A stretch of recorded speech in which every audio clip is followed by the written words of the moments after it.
very much. Please take a seat. That's more, thank you. Yes, thank you, Chair. We continue with the evidence of Mr Bromley. Thank you. Thank you, Mr Bromley. So just before lunch, you were helping us with your recollection of an incident on the 5th of June 2017. And I want to ask you about something that happened the next day, the 6th of June, which is a totally unrelated account of a different use of force, but it just happened to be the day after, which possibly illustrates what you say about lots of use of force events and you being involved in them. If you turn to page 30 of your statement, the topic I want to ask you about is covered in your statement at paragraph 123 to 125.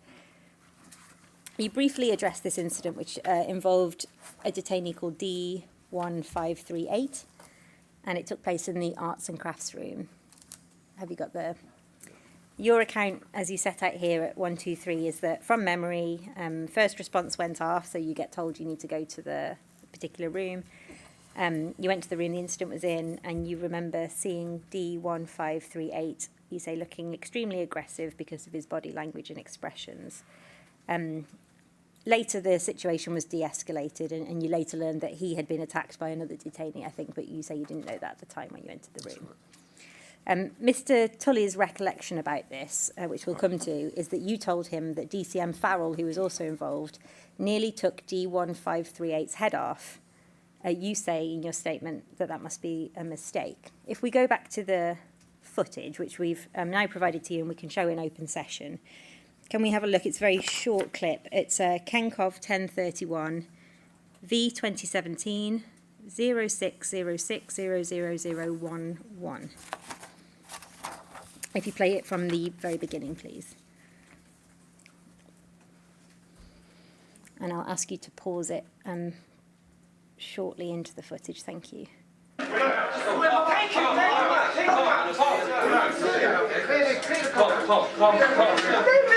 you just pause it there. That's it's quite blurry. I think that's you at the back, and that's Nick London on the other arm. Does that match your recollection? Yeah. If you start again, there's a man who's about to enter the shop from the left-hand side, and that's going to be Shane Farrell. So if we keep an eye out for him, and restart the footage, please.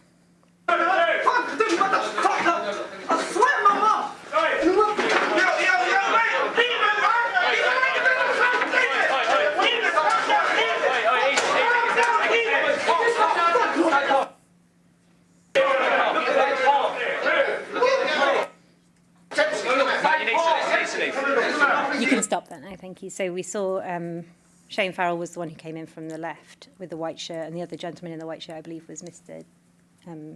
Dix, possibly. But in any event, it was Shane Farrell who made contact with the detainee's head. Can we have a look at your use of force report, which is at CJS 005615, please? Page 14.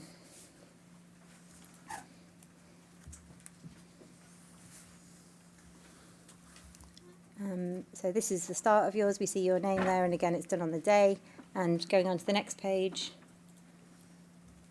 you mentioned that you're acting as first response, that the first response call came out, and about halfway down that paragraph, he was also holding a pencil in his left hand, acting out in a stabbing motion. Immediately, DCM Nick London took control of D1538's left arm in a guided hold, with the pencil dropping to the floor. D1538 continued to shout abuse, so then I applied a guided hold to D1538's right arm. At this point, for the safety of the detainee, DCM Shane Farrell acted as head office, I think it should be officer, to protect the detainee from throwing his head back and forth. And then you go on to say he'd calm down. Having seen that footage again, do you still believe that DCM Farrell took hold of D1538's head for his own safety? 100%. Mr. Farrell, in his own report, says that he took control of the head so it didn't hit on a cabinet and to protect you and Mr. London. Did you believe there was a risk of his head hitting a cabinet? That's correct, because as you can see with the footage, there is a cabinet directly behind his head. Did you have any concerns at the time about this incident, particularly Mr. Farrell's use of force on the detainee's head? No, I personally thought it was textbook. It was textbook. Textbook. You discussed the incident with Callum Tully. We have a transcript and video of that. I know that you said in your statement that you had no recollection of this and that Mr. Tully might have misremembered it, but you've now been shown or had a chance to see the footage, I believe. That's correct. So do you accept now that the conversation did happen? I do accept that as me. Can I just pop the transcript up on stage, and we don't need to show the footage? It's TRN 091, page 6, please.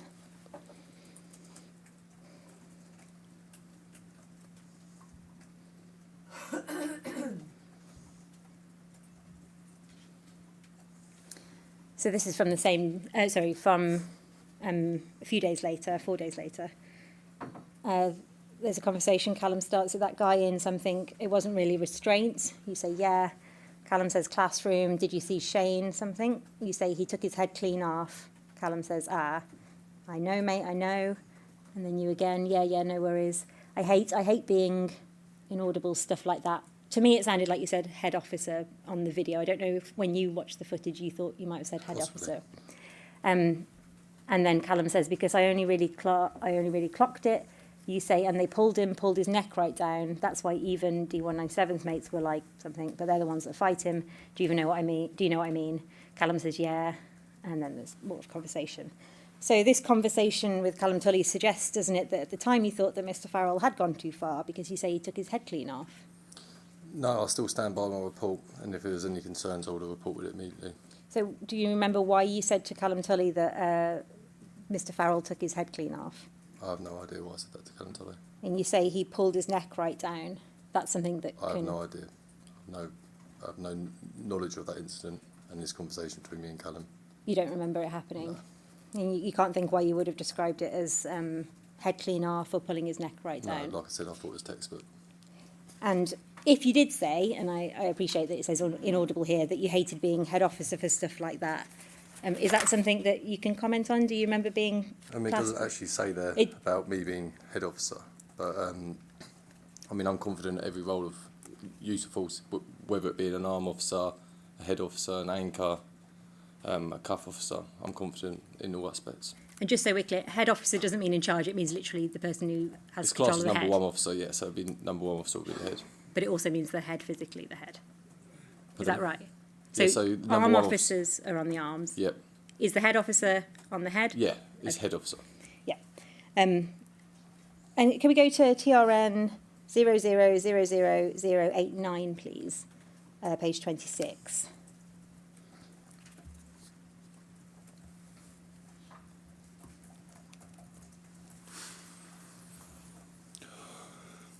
Another conversation with Callum.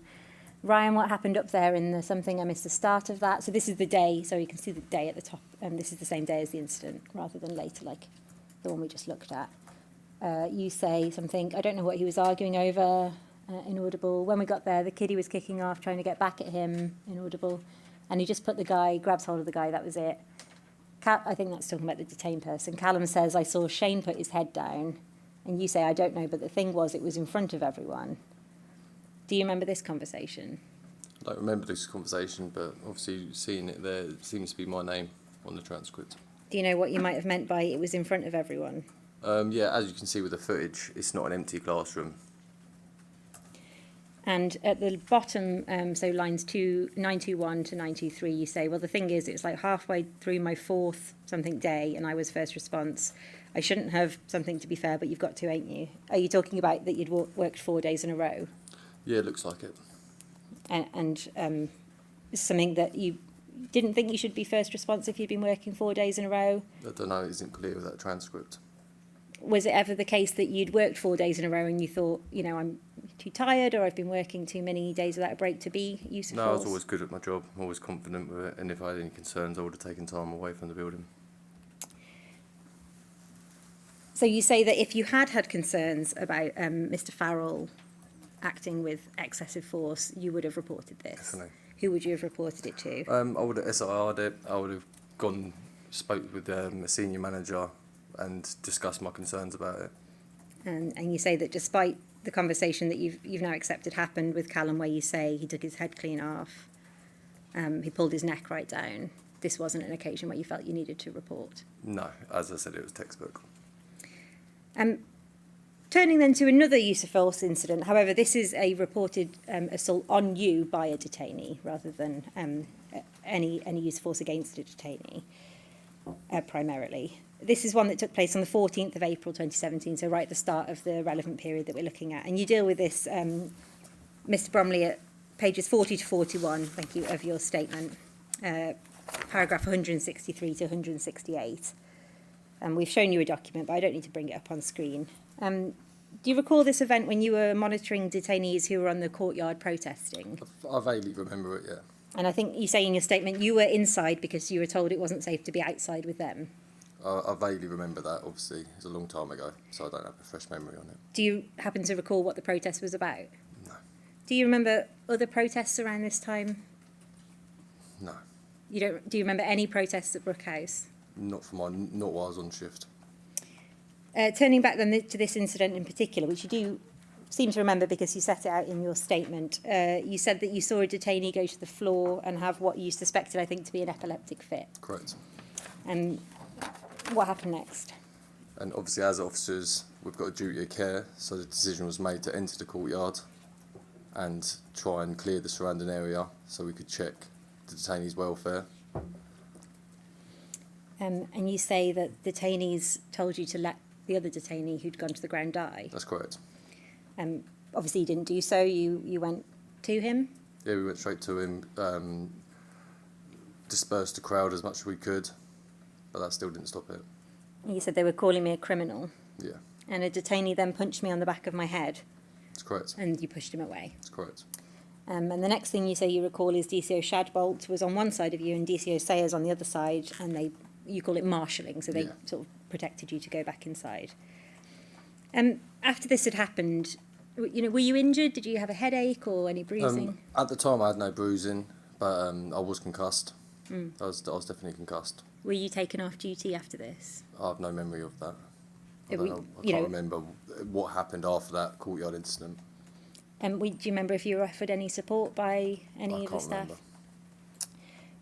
You do recall, because you say in a statement at 167, that you were the following day asked to go to CSU and shake the detainee's hand, and you say to mediate the matter so that he could be released back onto D-Wing. That's correct. Do you remember who asked you to shake his hand? No. How did you feel about that request? Just part of the job. I was just doing my job as duty of care to see another resident that was in a vulnerable state. I suppose these things can happen in the security industry. And do you remember if you did go and shake his hand? Yeah, I did shake his hand. And the police were informed of the incident? That's correct. And you had a meeting with the police about Yeah. it? Do you remember who informed the police? No, but I would have thought it would have been the security department or someone higher up. It wasn't you called the police after No. it happened, it goes through the channels. That's correct. And we have a document, which I don't need to show on the screen, but for reference it's SXP 000102 from Sussex Police, which says victim declined to support. So we assume that means declined to support further action or declined to support prosecution. Obviously, you're the victim in this reference, meaning that no action was taken then by Correct. the police. And you say that's not right. You hadn't said that you wouldn't support the action. It wasn't I hadn't supported the action. I was just informed with the by the police that these sort of cases, when an individual's maybe awaiting flight details, their case is pending, my complaint wouldn't have been dealt with. Why wouldn't it have been dealt with? I don't know. I'm not a police officer, unfortunately. You say in your statement, I was informed that if I did press any charges, it would not be pursued because it would interfere with potential immigration removal directions for That's what I just said. That's D1103. correct. So one of the police officers, rather than someone at G4S, told you. Correct. And had you heard of this happening before? Is this something that is this the only time you'd come across it, or had you heard others speak I of can't it? speak for any other cases, but assaults on staff were a regular occurrence. Were what? Sorry. A regular occurrence. Yeah, and had there been occasions where the police had said to you or colleagues that you'd spoken to? I don't know. I haven't spoken to any other colleagues regarding this issue. And then you say he was placed back onto D-Wing where you were placed, and it was fortunate that he was fine with you after this incident. Correct. The last thing I want to ask you about is a conversation on the 15th of June 2017. So this is the day of an incident which involved DCO Sayers and D313. You were asked about this in a G4S investigation following the BBC raising allegations about Mr. Sayers. And the allegation that's made about Mr. Sayers was that on the 15th of June, he struck D313 with the back of his hand after physically lifting him in his room. And I should stress, you were not alleged to be involved in that alleged assault on D313. The allegation that was made against you was that in a later conversation, you'd asked Mr. Sayers if he had a good team And he said, no, that's why I did it on my own. And then in front of you, he described the assault. As we know from the G4S investigation into these events, which is at CJS 005955, we don't need that on screen, thank you. DCO Sayers said during the interview that he did make the comments, but he couldn't recall who the comments were made to, and he wasn't sure whether or not it was you. So we'll go to the transcript, please, and see those comments. It's TRN 0000093 and page 31, please.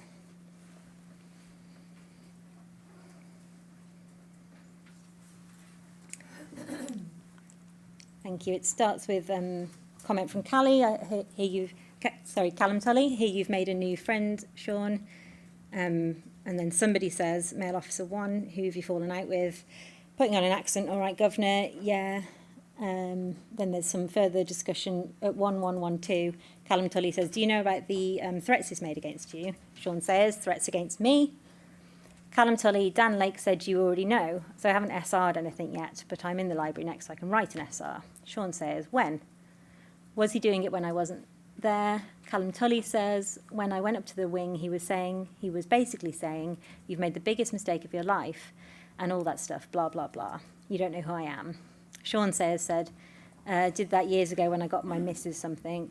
Callum says, I think he's saying to Nobby that he's going to mediate with you.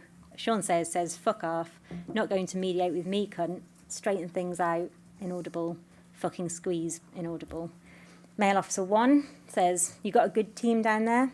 Sean says, huh? No, that's why I did it on my own. Male Officer 1, yeah, you got to do it, don't. Callum Tully says, what did you do? Sean says, literally picked him up off his feet, took him to his room, threw him onto his bed. I slipped, accidentally landed on him, then accidentally helped myself up off his face. Male Officer 1 says, yeah, man. Callum Tully, it wasn't on camera, was it?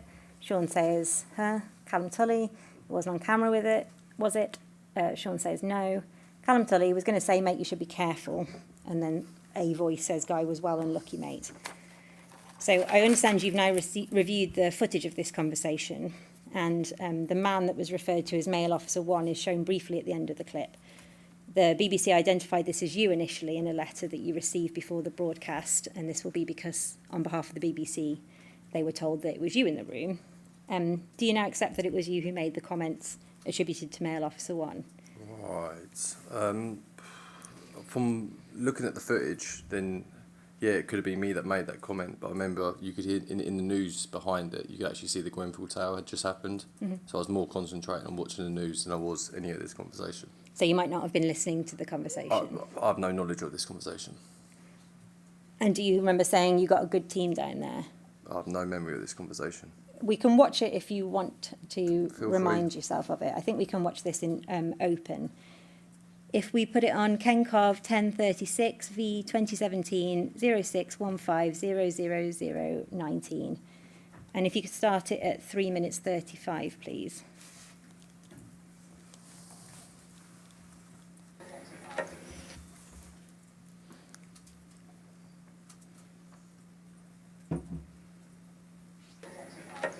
Here you've made a new friend, Sean.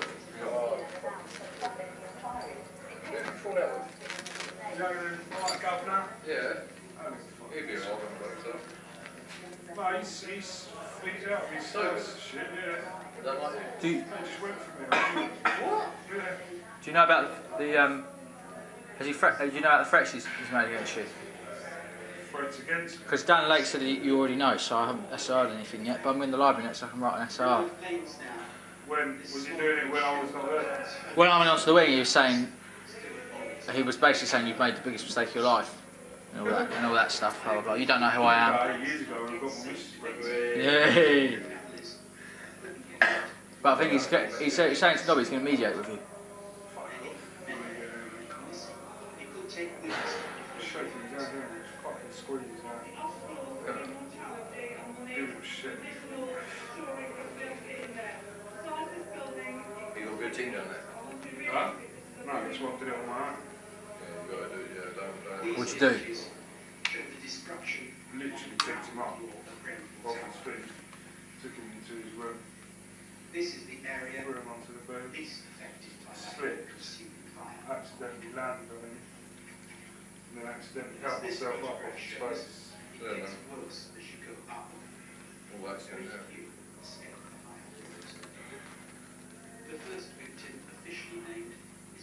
Did you weren't up, it wasn't on camera, was it?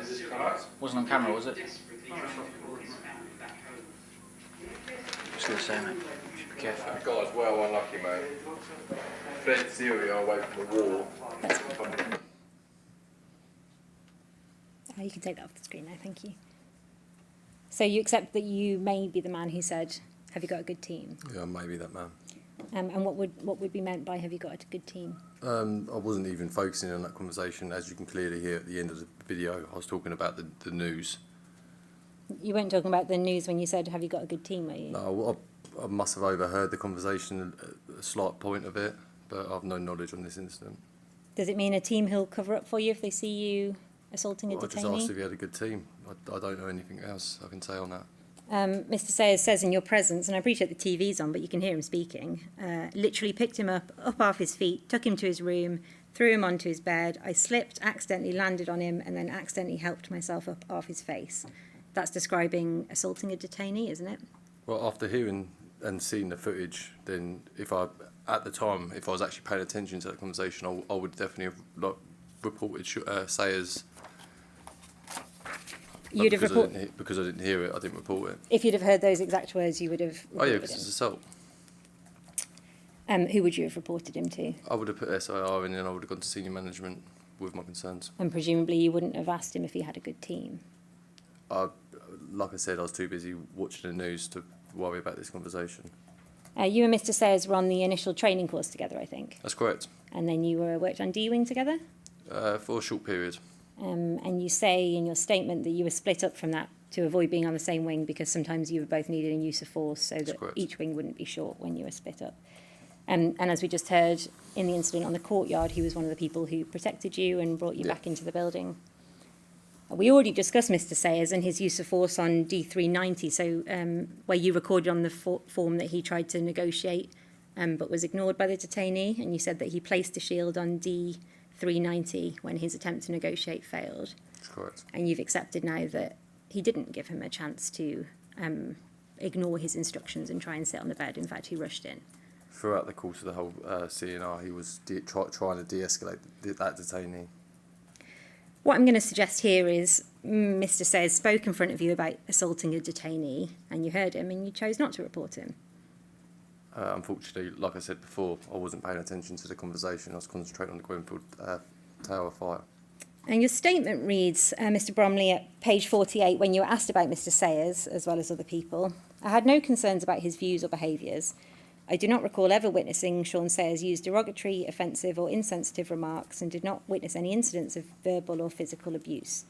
So you had no concerns about his views or behaviours then. Have you changed your mind seeing what he said on this footage? Obviously, now I'm seeing the footage, then yeah, because these things aren't right. But at the time of working with him and during that whole course, I never saw anything about Sean that was bad. He was a good officer, experienced in CNR. He was well liked by the detainees and other staff. And you never heard him say similar comments to this, but in a conversation where you were paying Absolutely attention. Mr. Bromley, I have no further questions for you. The chair may, though. I don't have any questions for you, Mr. Bromley. Thank you very much Thank you. for giving your evidence. I know it's not an easy experience, but I'm grateful for you coming I today. appreciate it. Thank you. Chair, we have Mr. Fiddy now. I suggest that we have a break of maybe 15 minutes just to allow us to swap around. And so if we return at 2:45 for his evidence. Thank you very much. Thank you.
Thank you very much. Ms Townsend. Take the book in your right hand and speak clearly after me. I swear by Almighty God I swear by Almighty God that the evidence I shall give that the evidence I shall give shall be the truth, shall be the truth, the whole truth, the whole truth, and nothing but the truth. and nothing but the truth. Thank you. Take a seat. Please take a seat. Ms Townsend, thank you. Chair, we'll now hear from Mr Edmund Fiddy. Mr Fiddy, please could you give your full name? Edmund John Fiddy. And is it correct that you have provided a witness statement to this inquiry, signed and dated the 9th of February 2022? Yes. Chair, may this now stand as Mr Fiddy's evidence and be adduced into evidence in this inquiry. Thank you. Its reference number is MAR 00002. Mr Fiddy, I want to ask you first about your employment at Brookhouse as a DCO, and in particular the dates. Is it correct that you were a DCO from the 27th of April 2015 to the 12th of October 2017? I believe so. And what was it that you did before becoming a DCO? I worked as a project coordinator for a telecommunications company. So I was coordinating people installing fibre broadband in the ground. So office admin-y type role. So you worked in an office. Yes. And did you have any experience before working at Brookhouse at working in a custodial environment? No. And since you've left Brookhouse, what have you done for a living? I'm in finance now, so I'm a mortgage advisor currently. Before that, I worked as a part-time delivery driver because I took voluntary redundancy from the company that I went to after G4S. So I was at that company for 2.5 years or so, and then I took voluntary redundancy to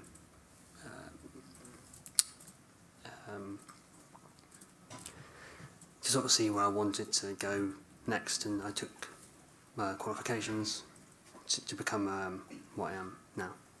A mortgage advisor. Yeah, is that enough? Thank you. Yeah.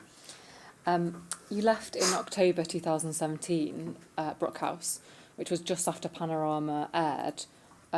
Did that influence your decision? Partially.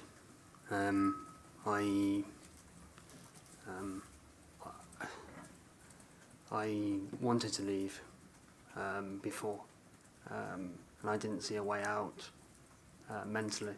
I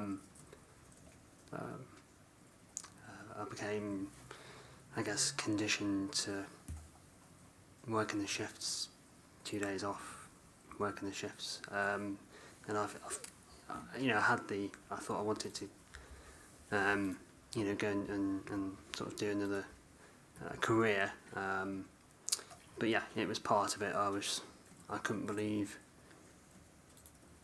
what I saw on the TV. It was eye-opening, to say the least. When you said you didn't feel there was a way out, what do you mean by that?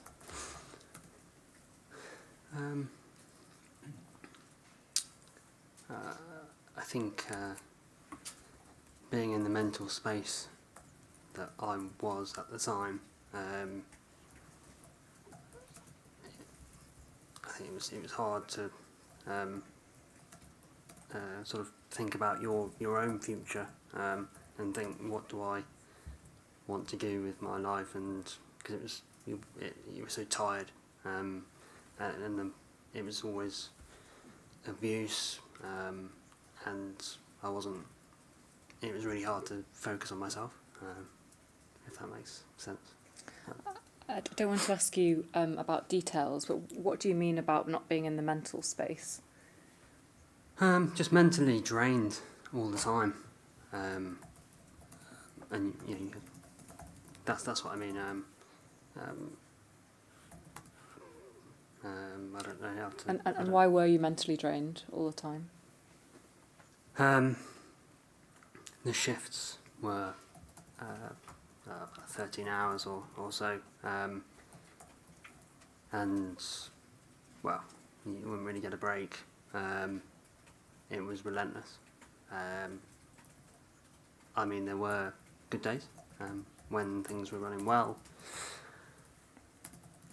but towards the end of my time there, you knew when you clocked in there wasn't going to be a reprieve, so to speak, until you clocked out, if you clocked out on time. Does that make sense? You mentioned just a moment ago that you felt conditioned. What do you mean by that? Conditioned to do what? Just I guess the repetitive working environment. I guess.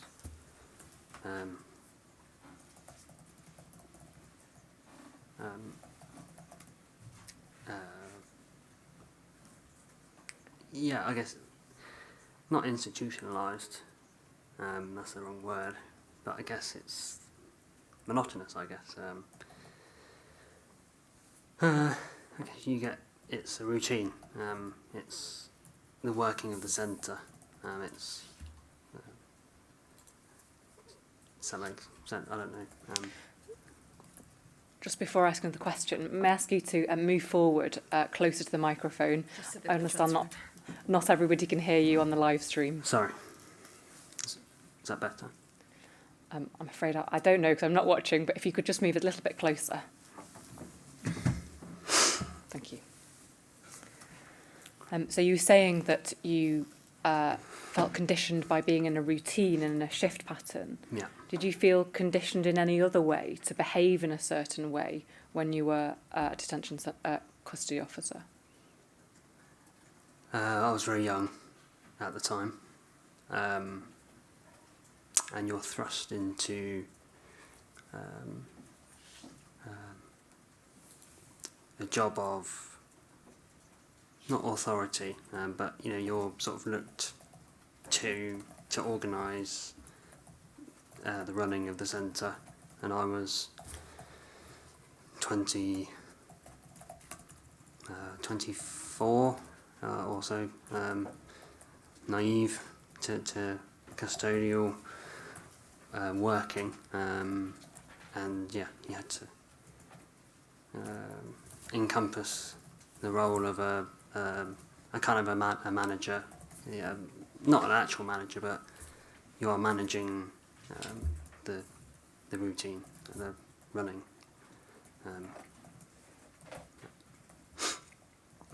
I'm going to ask you about training. You say in your witness statement, paragraph 8, that the application process and induction course did not really prepare me for the reality of working at Brookhouse. Why do you say that? So there's an 8-week training period, I think it's 8 weeks, where you run through DCO rules. So there was an onus on the sort of legal rules for a detention centre generally, and so there are certain rules that you need to understand. I can't remember the numbers. There wasn't any, so I didn't understand, even though it looked like a prison from the outside, I didn't understand what the wing would look like, what it would feel like, the doors, the keys. I know it's very silly things, until maybe about week 7, when I'm guessing at that week, I'm not sure, but they showed us a photo of, I assume, when it was built, because it was very clean, the wing, and I was nervous because it wasn't something that I'd experienced. So, but a lot of people left, so they came after I'd been there a while. The new starters would leave within 2 weeks or a few shifts because it just wasn't. It was like chalk and cheese. There was training, but then they didn't tell you how, just basic things, how to run the gay, and that caused problems because it was very, very overwhelming. What were your expectations going into the job? What did you think it was going to be like? I got told that it was a short-term place, that ex-prisoners or people that are waiting for asylum or bail to go through with the solicitors and the Home Office. I got told they would be there for a maximum of 72 hours or 3 days.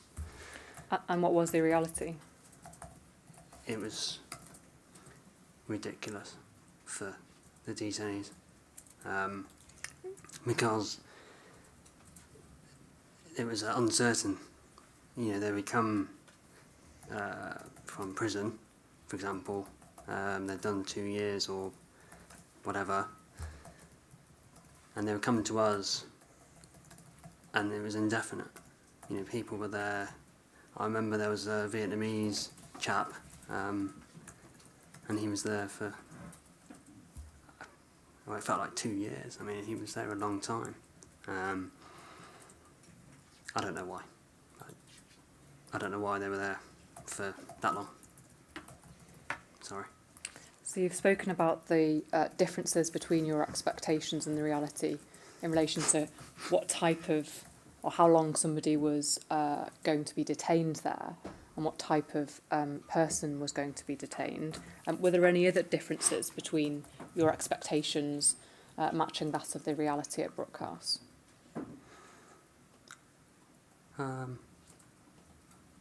Sorry, can you say that again? Sorry.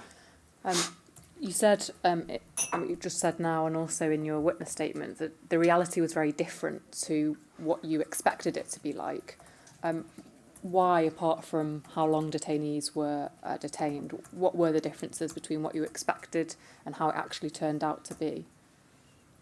Being naive and young, I'd never come across that much violence and aggression from another person, and that was incredibly eye-opening. And who was the aggression from and to?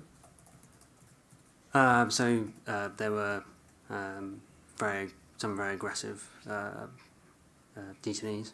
I'm not saying that they were all aggressive at all, but there were certain individuals that were more aggressive than others, and I wasn't mentally equipped to deal with it. There wasn't any training really regarding that, and you get thrown in and go, right, the training course is done. So you're thrown in the deep end?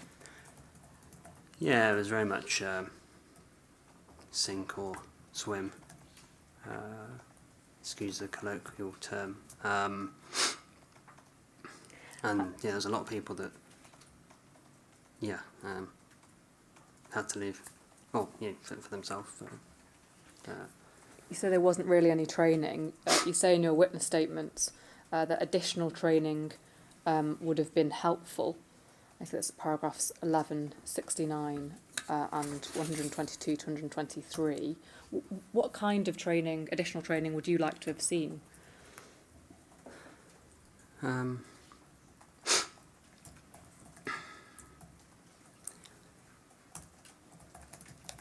think real life situations, or because we didn't go into the centre, I don't know if that's a legal thing where you can't, because there was like a walkway between the training room or the gatehouse and the main residential unit. I don't know whether we weren't allowed in during the training course, or So you didn't. for clearance or something. I don't know. So you couldn't do any work shadowing during the training course. Is that what you're saying? No.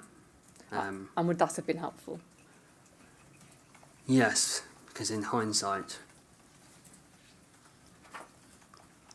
well, potentially I wouldn't have, been working there. Maybe if I saw that to begin with, it might have opened my eyes a little bit more to the situation. You said potentially you wouldn't have worked there if you'd had some work shadowing, you'd seen the reality of it. But Mr. Viddy, you did work there for 2.5 years, so... Yeah, maybe that's a stretch. I think at the beginning, there was quite a lot more staff, and there was a regular team that I worked with on D-Wing, or Dove Wing, and I think they were a support bubble, or and I think everyone gets a bit nervous starting a new job. And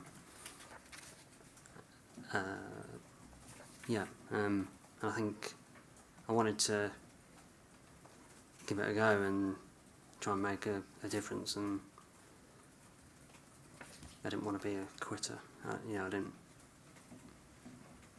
If that answers your question. I want to ask you about specifically use of force training. You said at paragraphs 12 and 18 of your witness statement that you had annual refreshers for use of force, but, and I quote, you feel as though more regular training should have been provided, because I know that I, and no doubt others, often felt uncomfortable when it came to use of force and or confrontation with detainees. Why did you feel uncomfortable? I didn't want to hurt anyone. I wasn't there to restrain someone. I never felt comfortable. You get the call to put on PPE,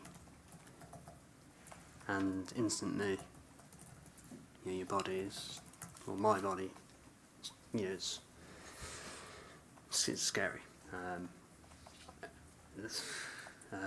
What was the initial question? Sorry. Training. Oh, it was about use of force training, and you'd said in your witness statement that you felt uncomfortable doing use of force, and I was just asking you why you felt uncomfortable. I think there was a week of use of force training with basic holds by the book, by the guidelines. This is how you hold a hand, or how it works. I know it's difficult until maybe you've done it once or twice. It's all very different. All the every situation is very, very different. But I never felt comfortable. I didn't feel like there was enough onus on training. It should have been done at least every month, potentially, in the classroom, and it just wasn't enough. It was assumed that you passed the course and you're legally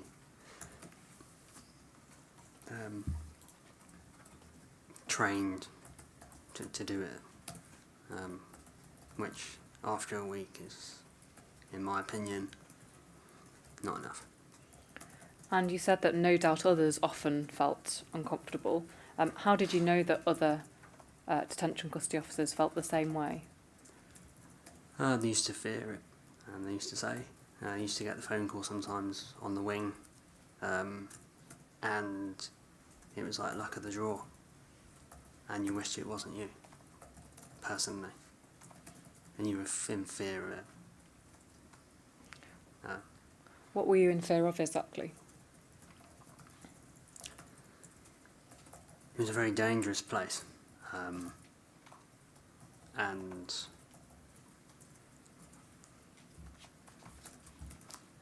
there was a lot of people that got injured. I didn't want to go to the hospital, or I didn't. When you say a lot of people got injured, do you mean detained persons or do you mean staff or both?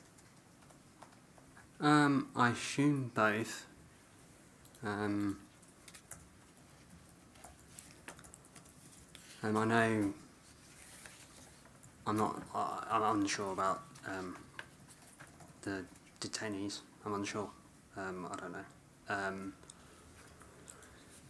But I know there were some staff members that sort of were taken to hospital, and there were injuries and things, because it was a bit of an unknown.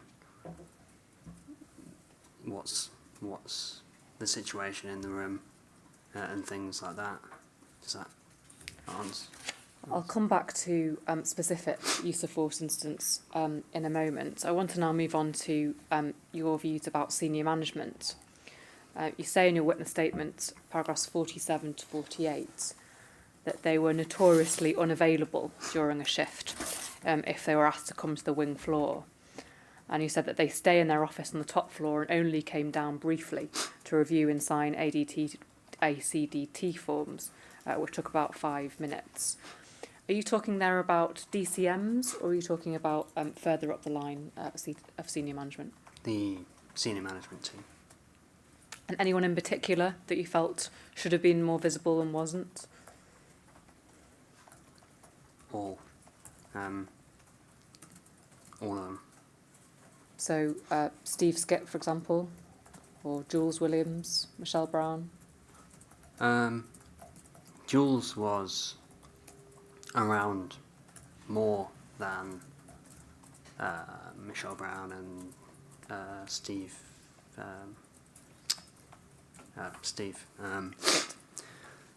Ben, I'm not sure of his surname. Ben Saunders.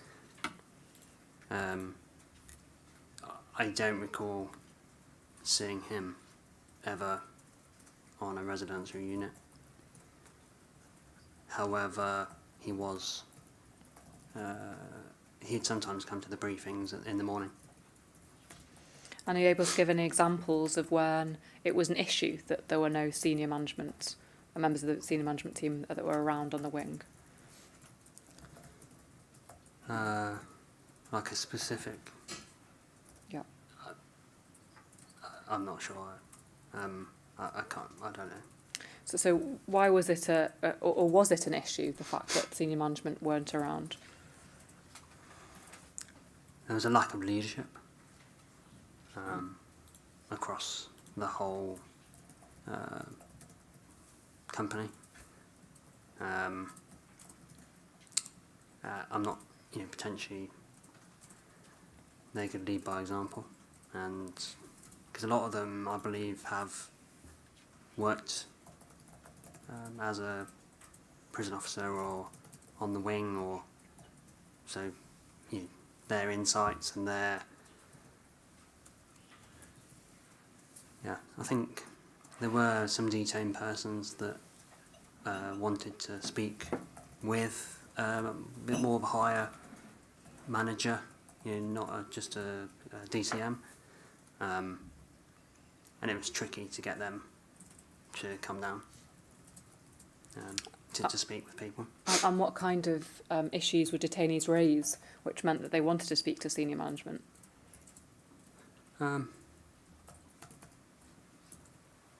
I can't remember specific I know food was an issue, but I don't know.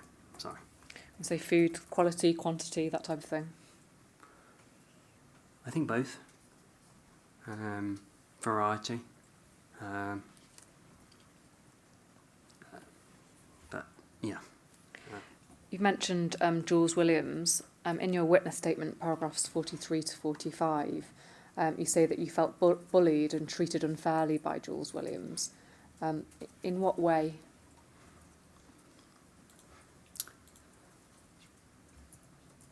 I think because I was young, naive, as I've said, and you're trying to fit in and do the best that you can, given the circumstances or specific circumstances daily, and naturally you want to know that you're doing well, and I guess people think of you as they're doing the job well and it's working well. But so you were looking for reassurance and support from Jules Williams. I guess naturally, he was a powerful figure. But yeah, I mean, there was things that I would do, the same as someone that showed me, like in terms of, I don't know, unlocking the door or whatever. But he would always undermine me in front of all the staff, belittle me, and it felt pretty humiliating, to be honest, because it was quite a man up, culture.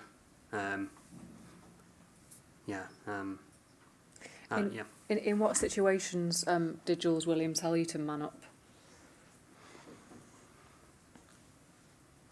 I can't remember specifically, to be honest. Was it during use of force incidents, or in relation to detained persons self-harming, or can you think of any examples? He didn't really get involved with the use of force. I don't remember him. I don't think that was his job. I don't know. It was just generally how he spoke to me, all the time. And yeah, it's probably not what you want from a manager. Did he speak to other DCOs and DCMs like that? It didn't feel like it, which made it worse. Yeah, I try and avoid him in the end, because it felt like if I did the same thing as another officer, it would be why am I doing that, or what, just things like that. I can't remember specific conversations or things like that. We've heard from other DCOs during this inquiry about hearing the phrase being used, man up. Dan Small spoke about the expectation of managers that DCOs would man up, and he also described a macho culture, as you have. We've also heard detention centre officers using that phrase man up towards detainees. So Charlie Francis last week told the inquiry the phrase was he often used it towards detainees, even when they were self-harming.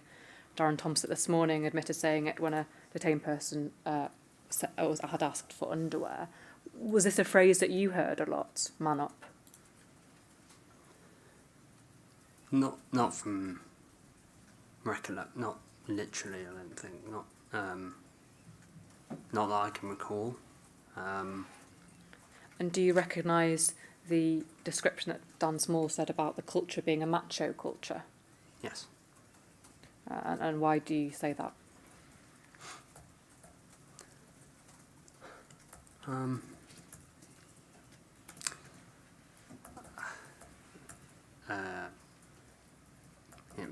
It felt like it was assumed you're the officer. You know, you have to just get on with it, and deal with the things that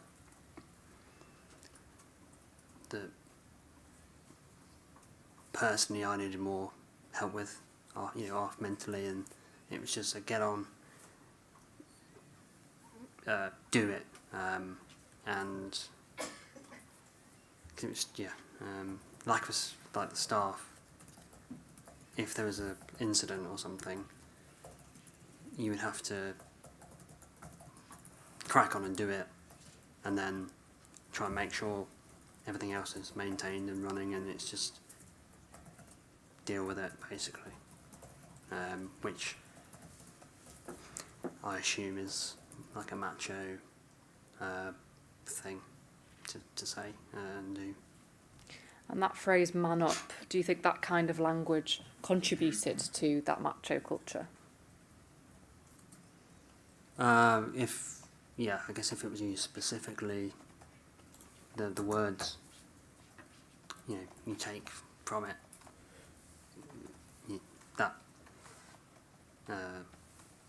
I don't know the word, that's what you take from it. Did you ever raise a grievance about Jules Williams with anybody? No. And why not? I was scared. I didn't want to be sacked. I was close to, I can't remember specifically what happened. I think it was just an accumulation of him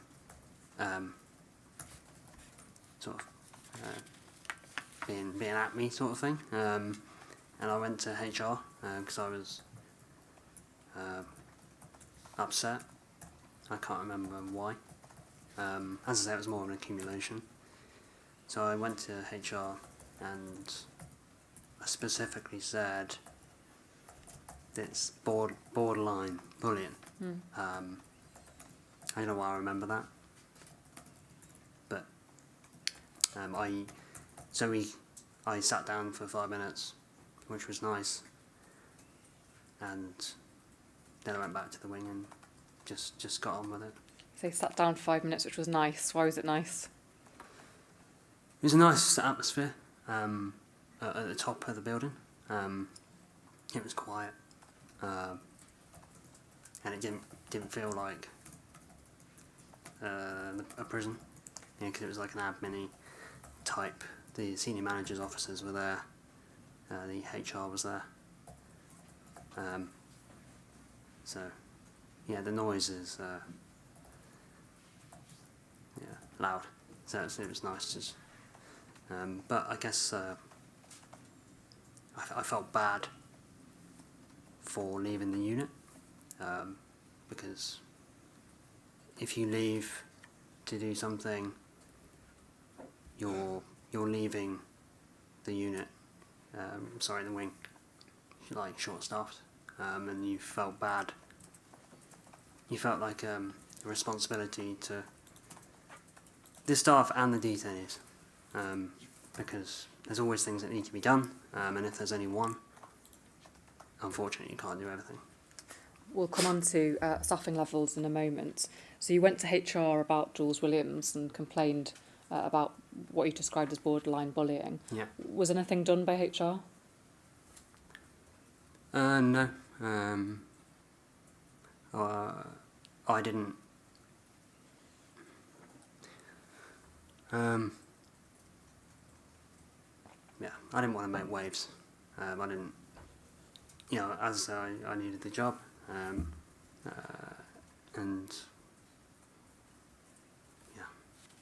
sometimes you just need to calm for 2 minutes and just, as I say, things need to just keep running.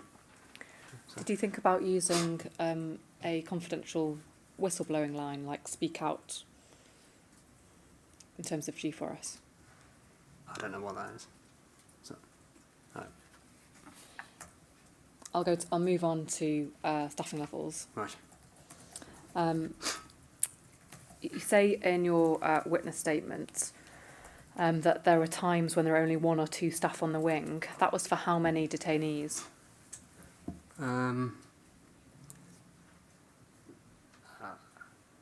On D-ring, I think we had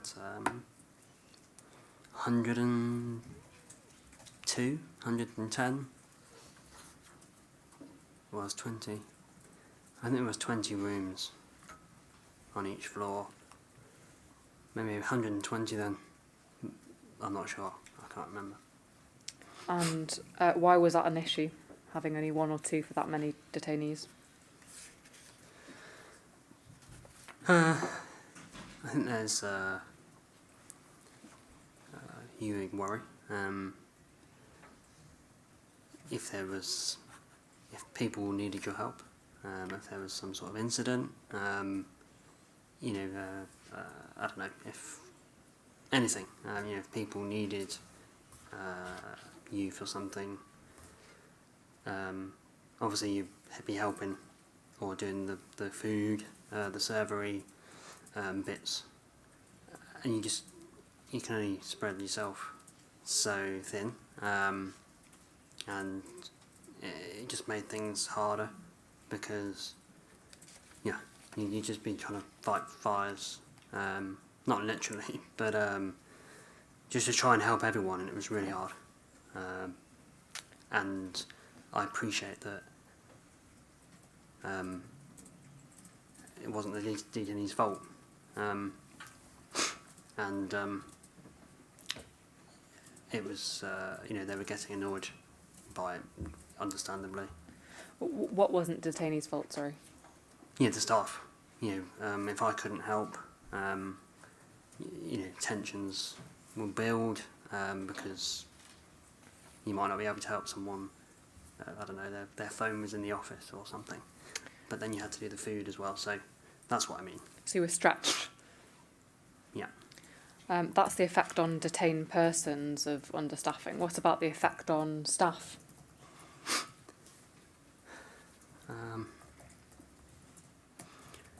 It became such a normal occurrence in the end that it was really bad to start off with because you're thinking, I'm used to 3 people here, so everything can be done, and you don't have sort of any issues, and everyone can help everyone, which is great.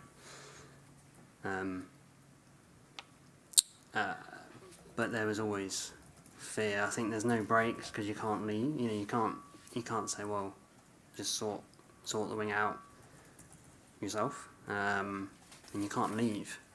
I think is a big. There was no one to cover breaks, and mentally, I think if there was an issue, or if someone was angry with you, or they wanted to assault you or take the keys or something, hypothetical, it would happen. I think there was a worry because there were makeshift weapons and things like that, so it was a worry all the time. You said in your witness statement that there was more than one time that you had to unlock the entire wing by yourself, particularly at meal times. Was this safe, do you think?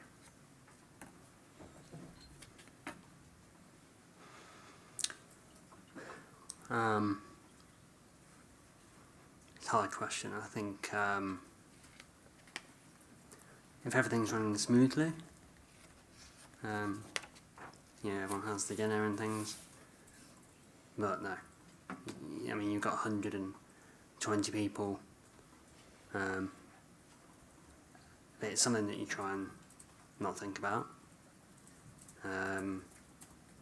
so it's not safe. Looking back, it's not good. And how did this lack of staff affect staff morale? It was always talked about. It was always sort of a sore point. But it was deal with it. You're working here, you've got a responsibility to your wing, and I guess you did feel pride in your wing, and I did. there was points where we had an excellent wing, and you've sort of felt responsibility to all the people under your care. I can't remember the question now, but I was asking you how it affected staff morale. I think you've answered it. Did you raise any concerns with anybody about staffing issues?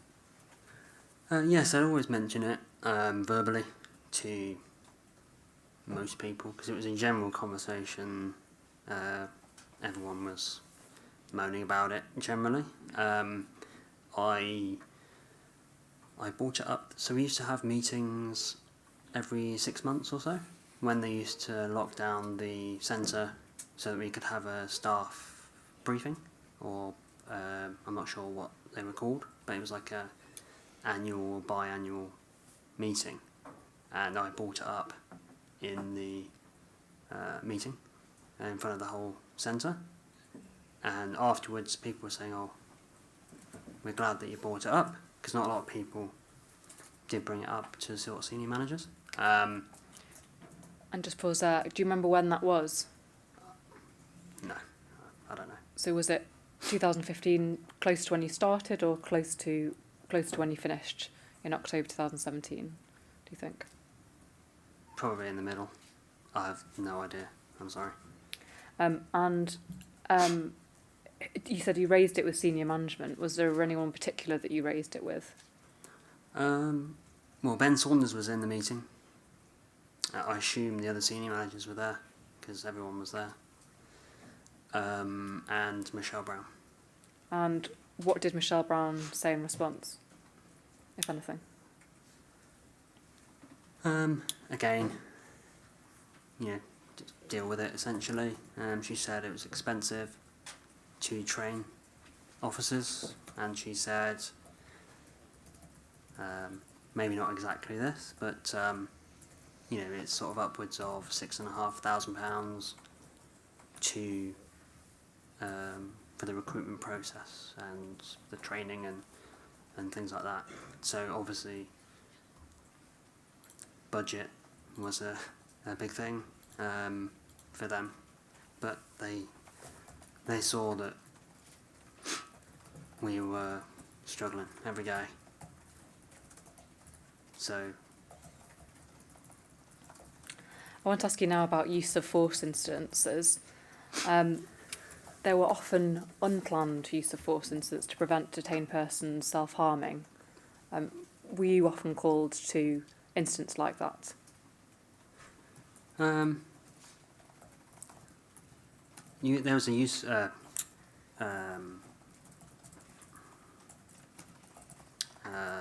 What's the word? First response. So in the morning, there would be. I'm not sure how they used to do it. Put a tick next to your name, or I'm not sure. So you'd be part of maybe 5 or 6 people. That if an officer or a detainee was there was an issue or trouble, you would be required to give assistance.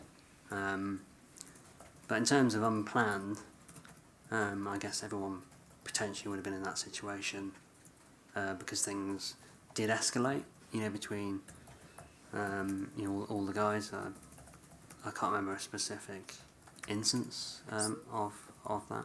So the documents show, and you will have been provided with these. I don't think it's necessary to bring them up on screen now, but you were involved in 2 use of force incidents for mentally unwell detainees. The first was in responding to D87, who'd ripped up a bedsheet and placed a ligature around his neck. And you said that you could hear screaming prior to the control and restraints, and you removed items from his room, including his trainers. Do you remember that incident? Is it one of the videos? No, it's a different one. You provided with the references. I'll just go to the other one and see if you remember this one as well. This was about D274, which recorded you as being a part of a team who responded with force to a detained person who'd wrapped a sheet around a door handle in CSU. We've got the SIFE list in front of you. I don't know if it's there should be a list of detained persons' names, and On. not on the screen. It should be separate. I don't know if you've got it in a separate piece of paper. Is that the names? Yes, it'll be a list of names and a list of Right, ciphers. Yeah. at the front, yeah. I'm grateful. So if you see, please don't mention the name aloud, but you'll see D87 there. That was what I was talking about at the beginning. The first incident, which was about ripping a ripped up bed sheets, had been used as ligature, and then the second incident involving D274, which was about wrapping a sheet around a door handle. Okay. Do you recall these at all? These incidents? No.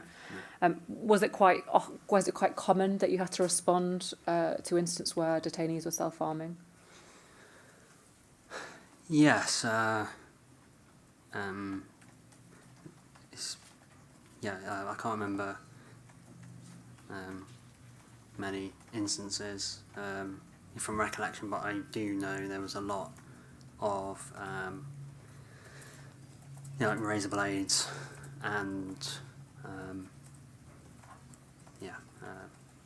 the self-harm. And did you receive any specific training to deal with detained persons who were self-harming and had mental health issues? No. Did you have any training in particular for people who had PTSD? How to deal with people who had PTSD? No. Do you think that that kind of training would have been useful in your job as DCO? Absolutely. You would have been able to potentially understand more about what they're going through, but we didn't. And we didn't have any training. It was if you could build a rapport with the detainee, that would be it. So you could try and understand them from a rapport point of view, because you see them every day, so you can build up a rapport, and with some detainees, especially on your unit, you know about their family, and you know about things that they enjoy. So that would be the only way to try and understand from a mental health perspective, but there was no training at all. And that building of rapport, was that enough to be able to deal with these very mentally unwell detainees? Sometimes no. Especially I guess people on E-Wing, that were really unwell. I think it was good. Rapport, I think, sometimes was enough on if you had ACDT observations. But I'm just speculating because I don't know. I don't know. And when that use of rapport, or perhaps call it de-escalation techniques, as used in the training, when these weren't enough and force was used, was that a common occurrence that force had to be used when the rapport wasn't enough?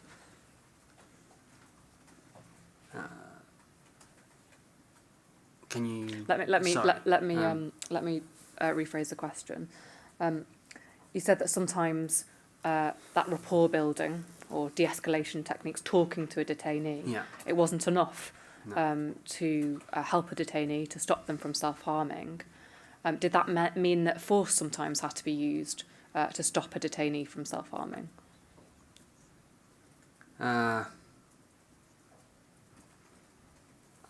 I can't remember. I guess with the ligatures, on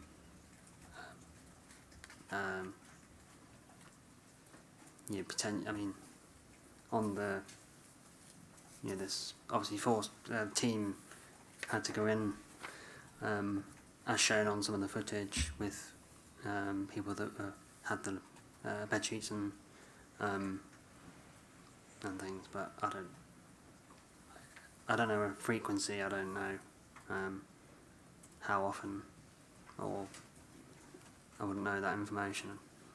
I want to now go on to a specific incident which you were involved in, which we'll go into in some depth, and that's involving D1538. And that was an incident that occurred on the 3rd of June 2017. I don't think it's necessary to bring it up on screen, but you'll have it in your bundle if you do want to refer to it. It's D1538's witness statement, which is DL 0000231, pages 24 to 27, paragraphs 89 to 90 and 96 to 98. I'm just going to summarise what he says for you. He says that he had a dispute with DCO Instone Brewer about access to a computer. He was just next to both of you and was not looking directly at you. You then pushed him twice. You were the first one to use force. He did not grab you around the neck, as your use of force documentation says. He says he was simply defending himself. He didn't complain at the time, but later on did to the Professional Standards Unit. What you say in your witness statement, paragraph 87, is that you've read the documents and watched the associated footage that the inquiry's given to you, but you have no recollection of it, and that your actions were justified, reasonable and proportionate. Please could we bring up onto the screen CJS 001619, pages 3 and 4, and that is the account that you gave just after the incident on the use of force documentation. So it's page 3 to 4. I'll summarise it in any case. You said that you came into the computer room, you saw DCO Instone Brewer getting shouted at by the detained person, calling him a racist motherfucker. He went to the desk to put a coffee down, then the verbal abuse got worse. The detained person said, "I'm going to fucking deck him." You said the tension got worse and you worried for your colleague, DCO Instone Brewer. He stood up, that's he, D1538, stood up and started marching towards Luke in an extremely aggressive way. He got into my personal space. I told him to step away and back off, to continue to swear. You were afraid and that you did a defensive push. You told him to stay back, and then there was verbal abuse.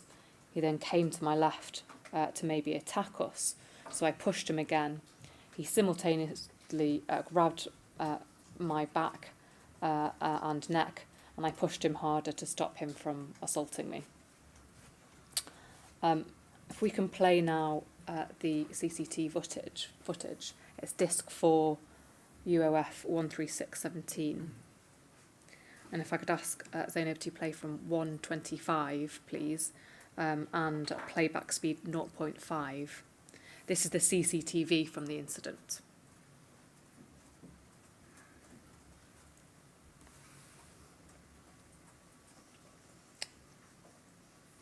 So it's from 125, please.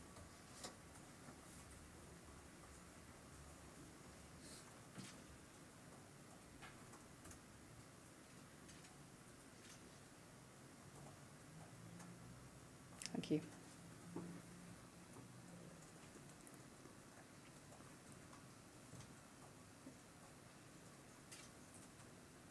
Just pause there a moment. Is that your pointing hand there that we can see? Do you know? I assume so. Carry on, please.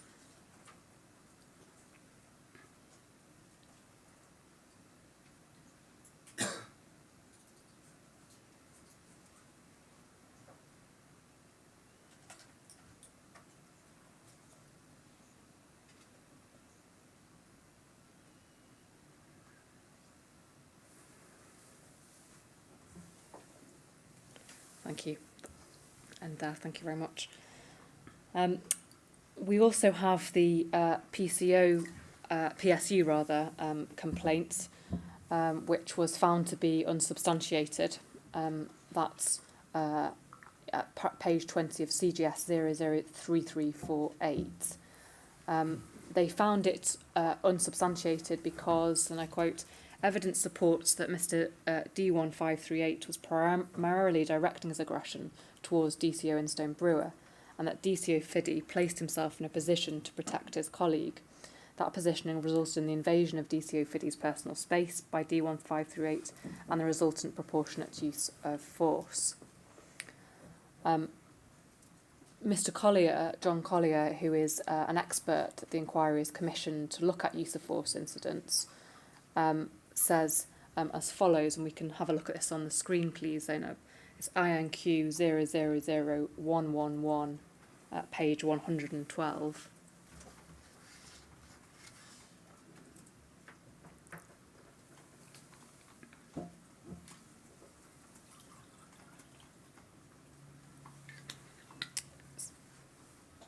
It's page 112, paragraph 474, so I think it's just over the page. I'm going to start reading from the middle. So, although the grabbing by the neck is not a preferred option, and I should say the grabbing of the neck is you towards the detained person, I hold a view that DCO Fiddy may have raised his hand in response to the right arm and automatically grabbed the nearest point to push at. In times of confrontation, staff can use the whole body as potential targets for defensive techniques. Training does highlight the extremely vulnerable areas, with the neck being amongst these. As a reactive motion, the grab was momentarily and followed by a push away, as opposed to a grab and a strangling type action. DCO Fiddy had every right under common law to protect himself and use reasonable force. Do you accept that the statement that you provided should be truthful and accurate in the use of force documentation? Yes. And it should also contain all the relevant detail so that somebody who is reviewing the incident can work out if it's reasonable and proportionate, if there are any training needs. What do you mean, sorry? So do you accept that it's important that the your statement that you provide after use of force incident is detailed? Yes. And that it provides all of the detail necessary for somebody to properly review the incident? Yes. And do you agree that the CTV that we've just shown shows that you grab D1538 by the head and the neck?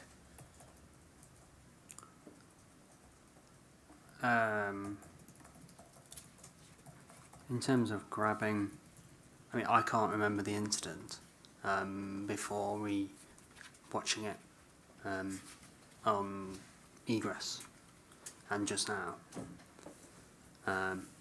So, as I say, I'm only seeing the same, as I can't remember the incident.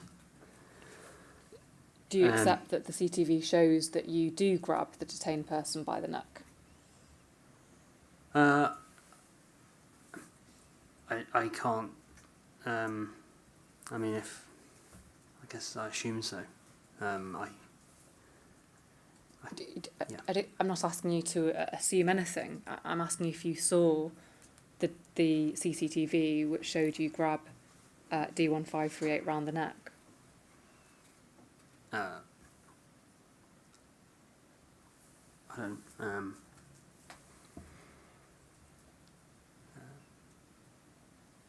So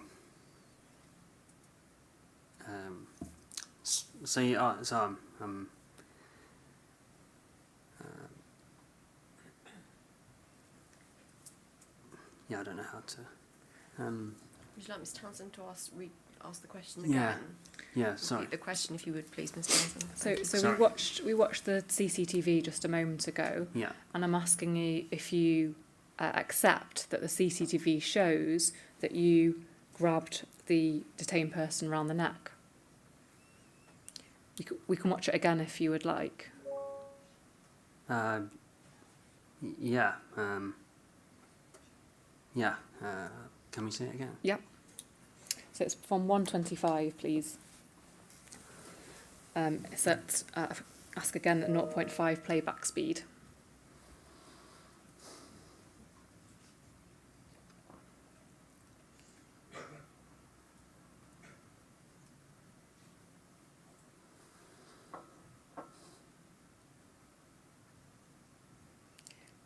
Thank you. Perhaps I'll ask you to pause while we see it. Thank you.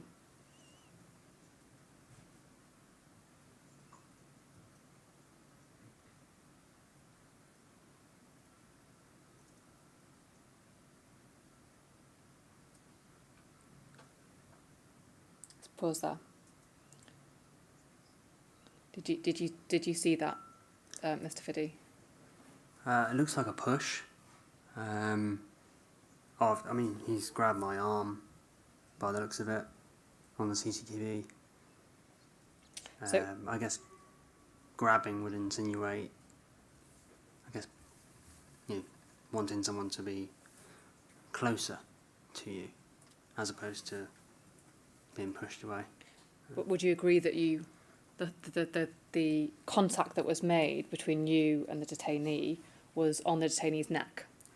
It looks that way on the CCTV.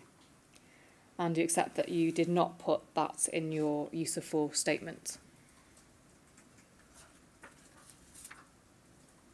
Well, I guess if it's not in there, then yes.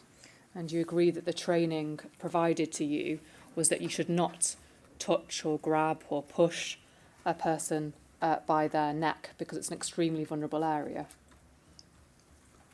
I'd appreciate that it's definitely very vulnerable. And yes, that wasn't a training technique. But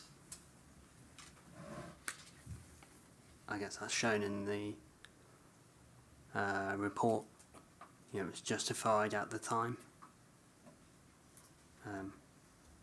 to protect myself, and it was, in my opinion, reasonable, and no more force was used than needed to be. I want to ask you now about a conversation that you had with Joe Marshall. Please could ask Zainab, please could you put up TRN 0000030, pages 15 to 16. This is a transcript, Mr. Fiddy, of a conversation you had with Joe Marshall about use of force.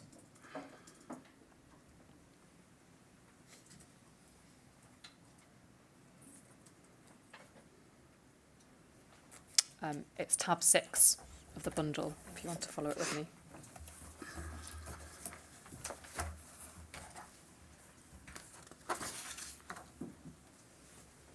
It's pages 15 to 16, line 466. So just scrolling down. Going from 463, Joe Marshall says, and all you can hear on the body cam is just, it's fucking unbelievable. I pissed myself. Most unbelievable screaming. You know what they do, how much unbelievable screaming.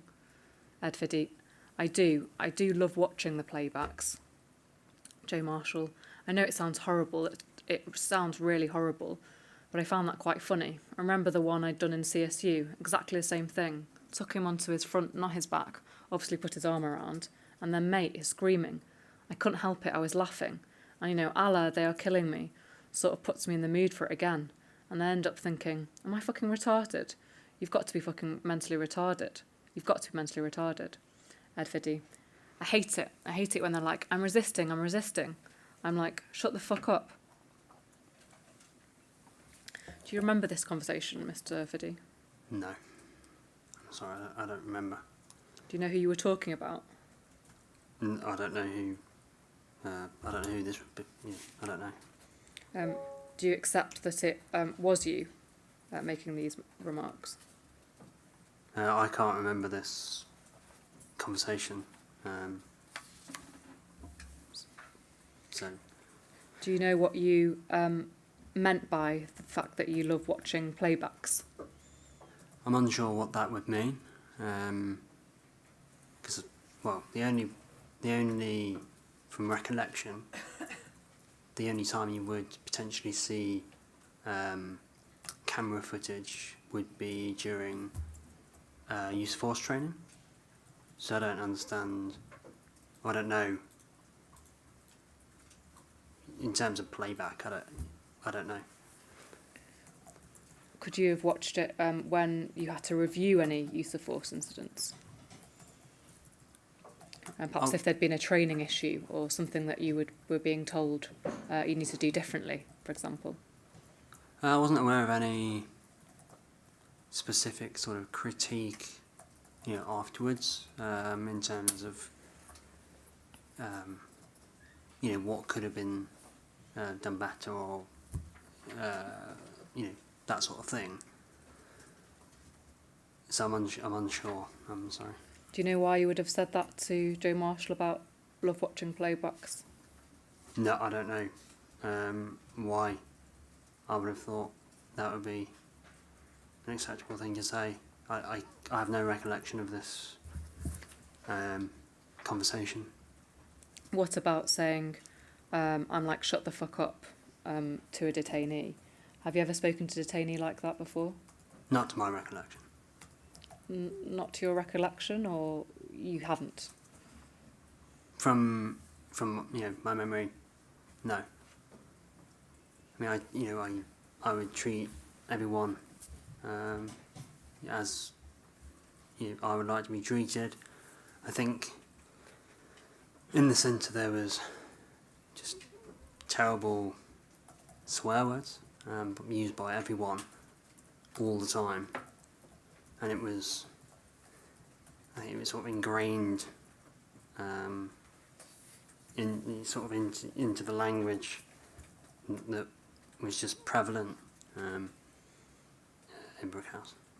So this kind of language was prevalent. So do you accept you could have said something like this? I'll shut the fuck up to a detainee. I wouldn't say so. As I say, there would have been swear words used all the time, and I'm not proud of the language at all. It was just it was like a normal language. Like everyone, it was normalised, I guess, if that makes sense. So you're talking about swearing being normal, but there are obviously some ways to swear which don't involve threats. So would you agree that I'm like talking to a detainee, shut the fuck up? Would you agree that that would be a threat? No, I don't. I wouldn't. I wouldn't see that as a threat per se. I don't. Well, Mr. Fiddy, you would be a person in power. You were a DCO, and if you were talking to a detainee like that, it's likely that you would have more power over detainee than he had over you.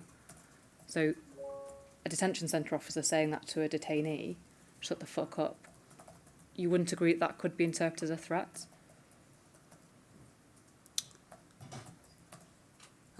Potentially. I mean, looking at the transcript, it's not enjoyable reading, and it's, as I'm not proud of the swear, So you do agree that it is you, because you said I'm not proud of it? No, just swearing in general. As swearing was a normalised thing. As I say, I have no recollection of this conversation, so it's hard. It's 5 years ago. I have no recollection of this. So you said you're not proud. So even if you can't remember this specific incident, does that mean that maybe you've said similar things before, not including this incident? Well, I mean, you just swear like a normal conversation. Nothing like it wouldn't be like a direct, just like a when you're just conversing. Does that make sense? It does. There's a difference between swearing in a normal conversation, talking about a film, that film was crap, something like that, Right. and saying to a detainee when they're resisting use of force incident, shut the fuck up. Would you agree? The difference between those two types of swearing in everyday conversation and swearing towards somebody, towards a detainee. I never told a detainee to that phrase. Do you think it would have been an appropriate thing to say to a detainee? No. Would it be an appropriate thing to say about a detainee? It's not professional. You said earlier that you weren't proud when speaking like that. Were there other instances where you spoke about detainees like that? I don't believe so. As I said, a long time ago. I just remember that swearing was normalised language. Let's go on to read what's in the transcript. So 475 on the same page, page 15. You say, I mean, we had one. The initial inaudible didn't really annoy me. It was just him. He was fucking in this, like, holding his hands. Ed Fiddy mimics a detainee curling into a ball. Joe Marshall says, yeah, that's the worst you can get. Ed Fiddy, I'm not resisting. They're assaulting me. I'm willing to go. I'm not resisting. Inaudible, I gave him pain compliance in the end. Ah, such. Inaudible. You said you can't remember that conversation. No. You don't remember which use of force incident you were speaking about? No. Which detained person? No, I'm sorry. And do you think you actually did do that? That you gave him pain compliance in the end? Do you remember what you were talking about? I don't remember this conversation. However, with pain compliance, it was a sort of last resort use of force technique. But as I say, I cannot remember this conversation, unfortunately.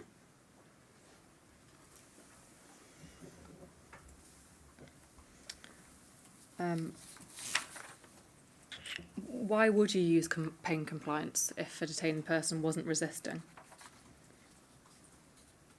We wouldn't. So why did you say it? As I say, I can't remember this. But you wouldn't use, it'd be a last resort technique.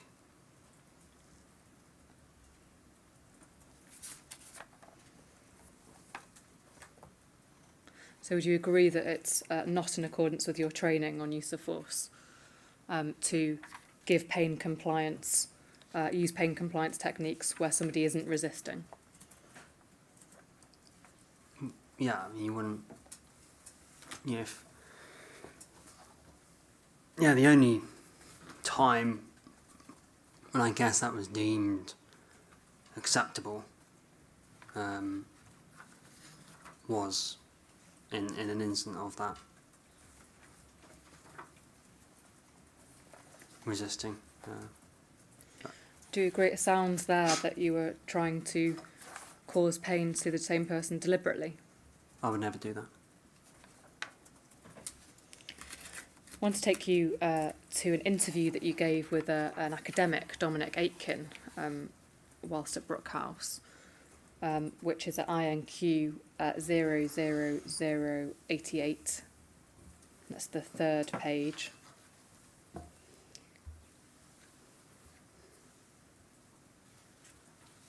Tab 12.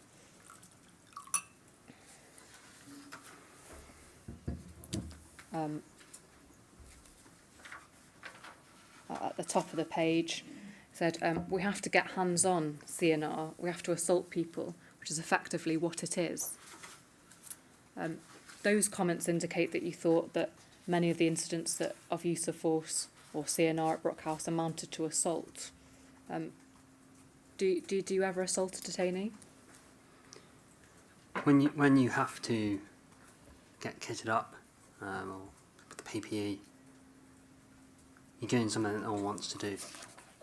You know, no one wants to put hands on someone else, and so I wouldn't want the same. And well, it's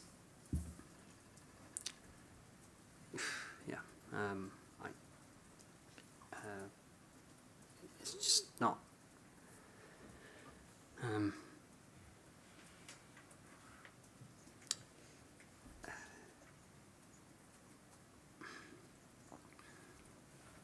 Can you ask the question again? Sorry. I asked you if you ever assaulted a detainee. No, absolutely not. Why did you say in your interview that we have to assault people, which effectively is what it is? What did you mean by that? Just CNR, control and restraint in general, the whole having to resort to that. It's effectively, putting hands on someone that doesn't want it. And it looks, my opinion is, it's not good, is it? Having to be in that situation. And as I said earlier, it's just a terrible position to be in. And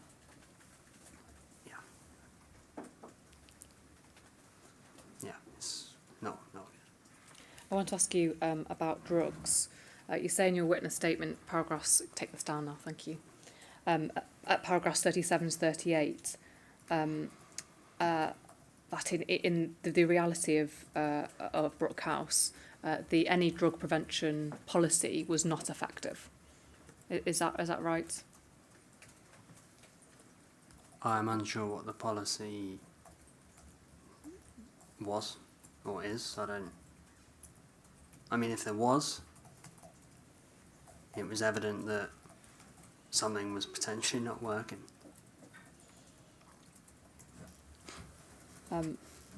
You talk in your witness statement about the use of spice and that it turned detained persons into zombies. How do you think drugs got into the centre? Well, there was a common,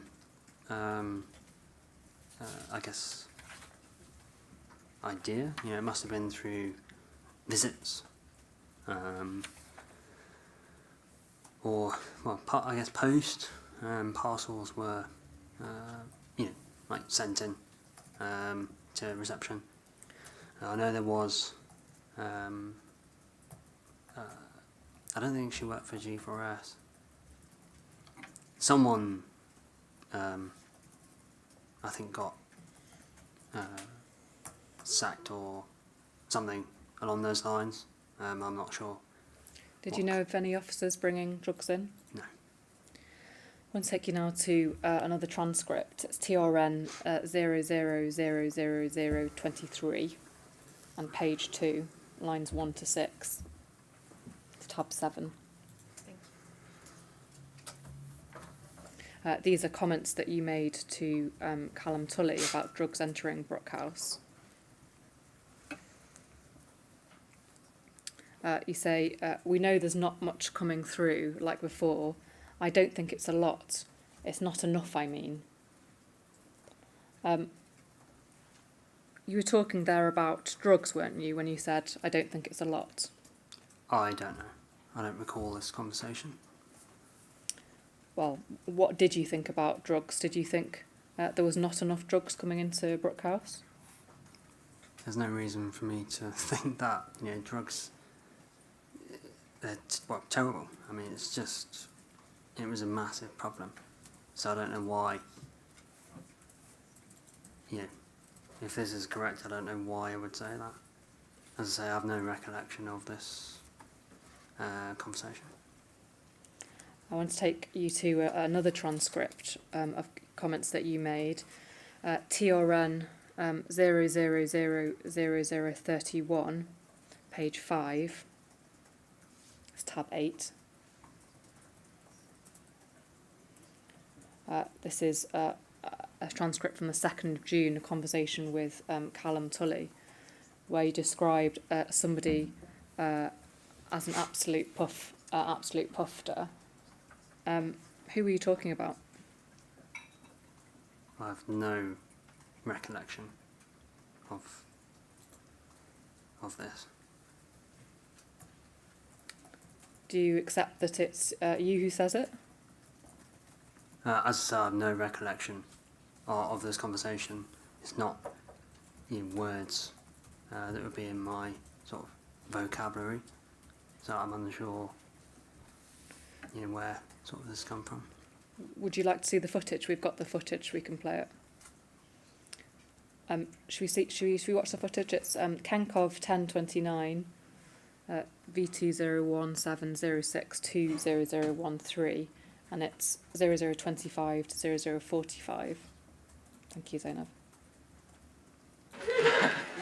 English, French and Dutch. So 0025. Yeah.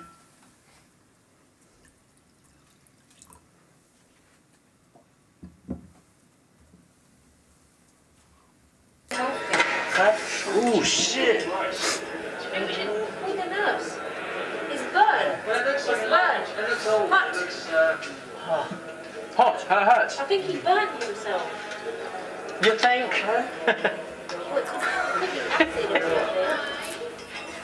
Yeah, but I was saying that to you when he came in and you lot all just fucking standing We there. should probably say this. Is it hurt? No, he was fine. He was standing up, but I think he's showing us things. It's hurting? He was never always saying anything. Hurting? Pain? Bad? Just pause there. I don't think that's the correct clip. Just give me a moment, please.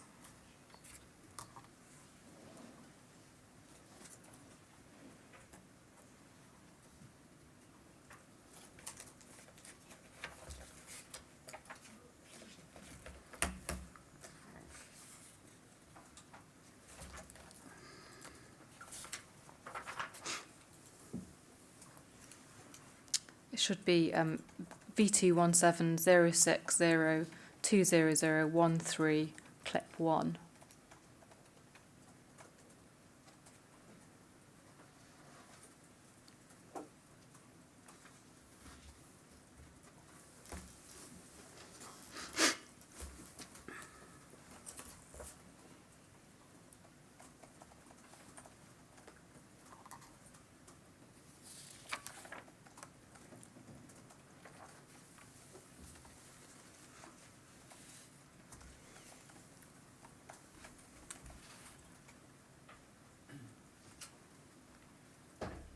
Sorry, I don't think I had that. Okay, thank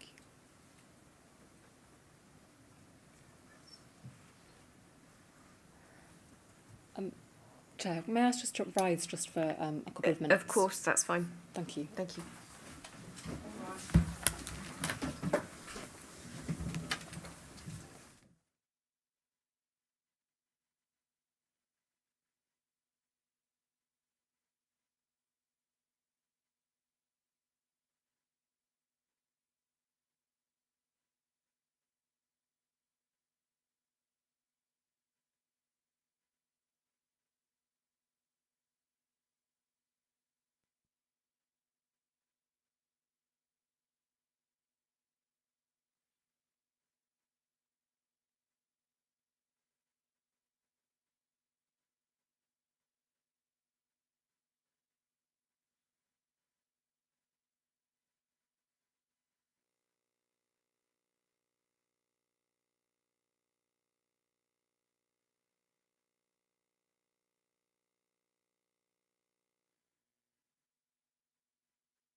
Thank you, Chair. Apologies for that. We're going to sit and close just for a moment. It's a very short clip.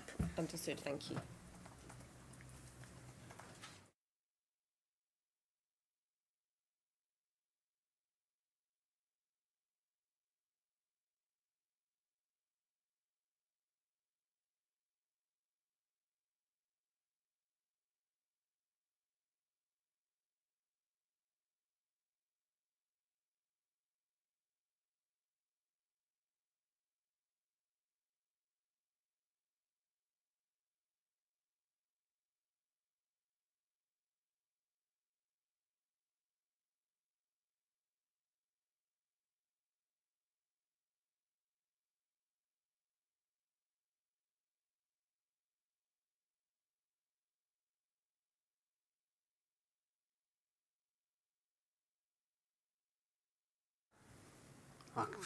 I can only apologise wholeheartedly. It's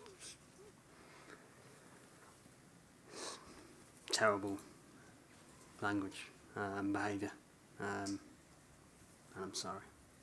Do you know who you're talking about? No, I don't have a clue. I'm sorry. Have you used this type of language before at Brookhouse? No. Did you use it since? No. Did you hear other DCOs using that kind of language at Brookhouse? Not to my recollection. I can't remember.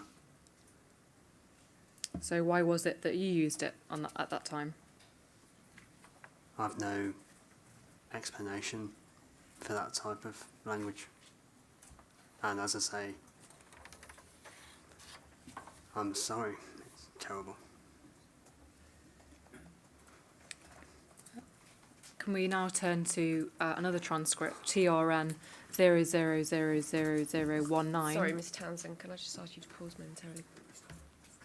We just need to restart the sorry. transcript, no problem. I'm so sorry, that was my fault.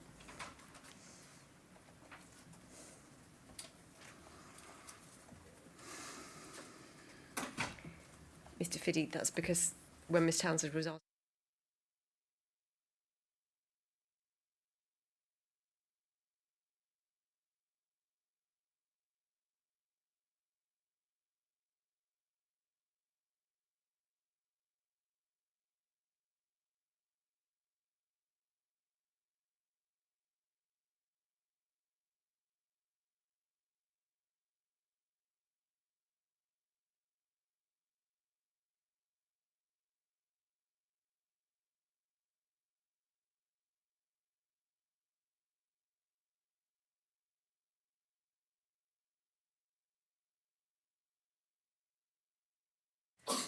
I want to ask you now about another transcript, TRN 00000019, page 8, tab 9. Thank you.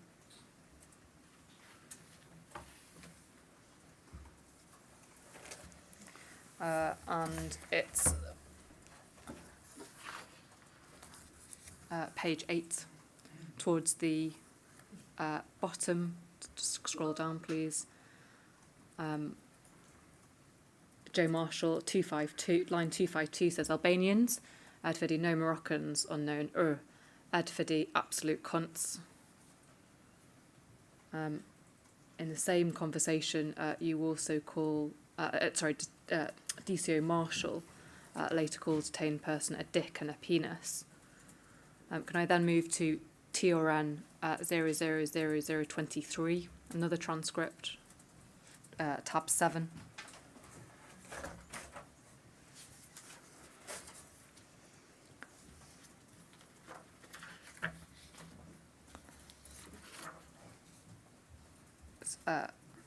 Page 24, line 764, where you say he was just being a cunt mate. Do you accept that you used this kind of language about detainees? I assume this is a specific sort of situation, maybe as I'm speculating, You know, it looks like it's a sort of comment, you know, that he was being an idiot, or, you know, I can't remember this conversation. Did you ever use this language in front of detainees? I don't believe so. Do you agree that this language is derogatory type of language? It's not acceptable language. Swearing as a whole is not acceptable. Why is it not acceptable?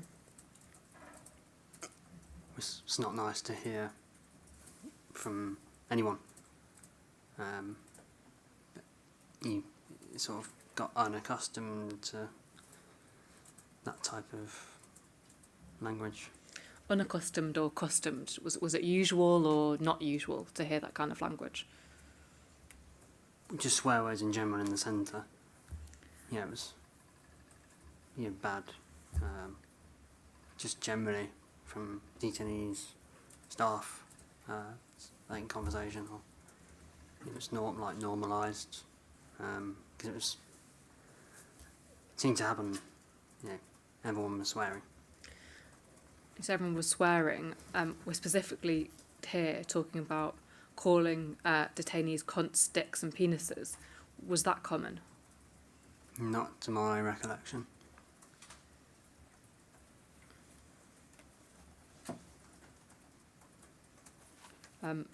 Well, there are at least 2 occasions that Callum Tully filmed within 5 months you saying it. So you're saying that it's not to your recollection that it was common? Yeah, swearing. I can't remember specific conversations, and I'm not proud at all of some of the language, because it's not professional, and I can only apologise for it. As I say, it was seemed to be all the time, and everyone. And do you agree that that unprofessional language that's not nice to hear, that's what you've just said now, contributes to detainees being dehumanised, not seen as humans? Can you rephrase the question? Sorry. So, that kind of language, calling a detainee an absolute cunt, a dick, a penis, all those type of swear words, do you agree that using that kind of language about detainees or to detainees makes them seem less than human? No, I never would have I never treated anyone like what you're describing. It's just bad language. I don't know how else to... You were using that language about detained persons, weren't you? I assume. In, I guess, a private setting. And in the centre, you were free to come and go. You were paid to do your work at the centre. Yeah. And the detained persons had to be there. Yeah. And you controlled what they did, when they did it, all day, generally. Open the doors, close the doors, and so on. That was my role. So when you used bad language against them, there was a power dynamic there, where you were in charge and they had to do what you said. I don't believe so. Well, you had more power than a detainee. Would you agree with that? Power in what sense? Well, you, as I said before, Sorry. you could come in and out of the centre as you wanted to. You could leave, you could resign, you didn't have to be there. Whereas a detained person was forced to be there against their will. I assume so, yeah.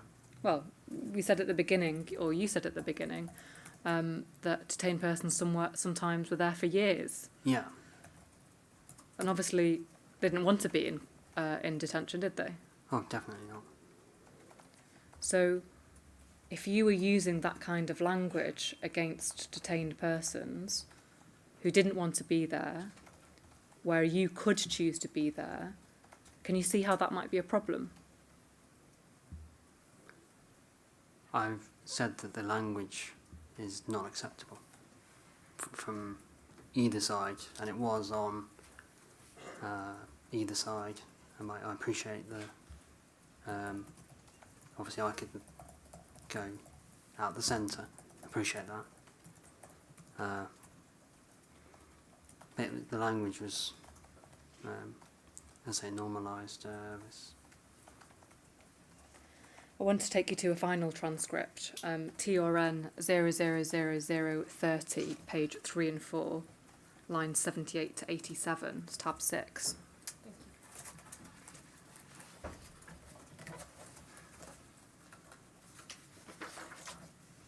It's towards the bottom of the page. Tam Burns says, I know, the Culture Kitchen, and I was here last Friday. The form hadn't been handed in with the ingredients.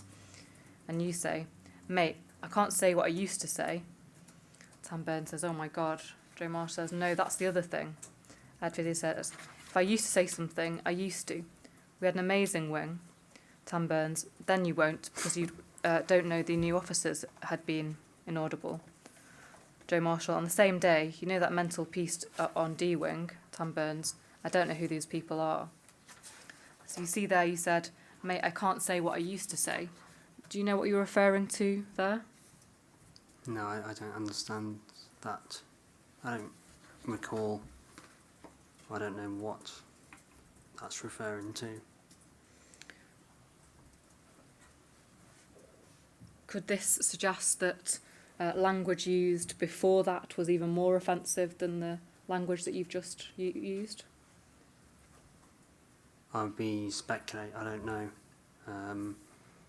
I said bad language was the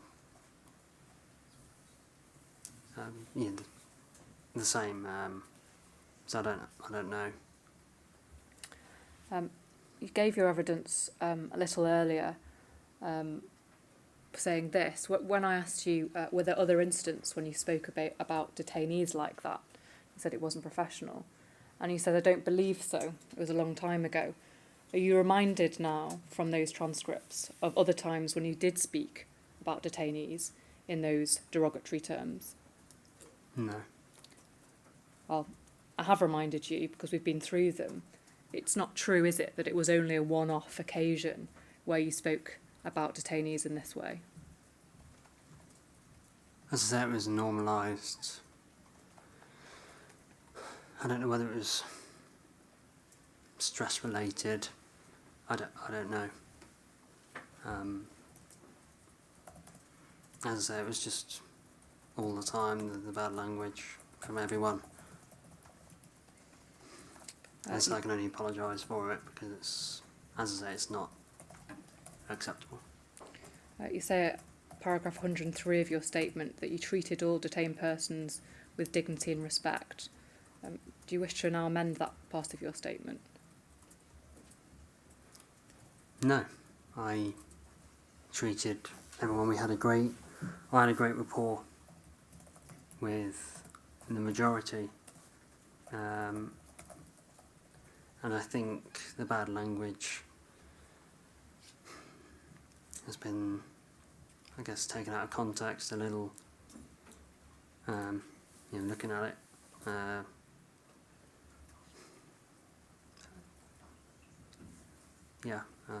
I still think I had a great rapport and worked well with a lot of the detained persons. Detained persons, sorry. Ms Fiddy, I don't have any more questions. Chair, do you have any questions? I don't have any questions for you, Ms Fiddy. Thank you for coming to give your evidence. I appreciate it's not an easy experience, but it's been important to hear from you, so thank you. Ms Townsend will be returning at 10 a.m. Yes, and we're going to be hearing from Luke Instone Brewer, Shane Farrell and Stephen Webb tomorrow. Thank you very much. I will see you all tomorrow at 10 a.m. Thank you, Mr. Fiddy. Thank you.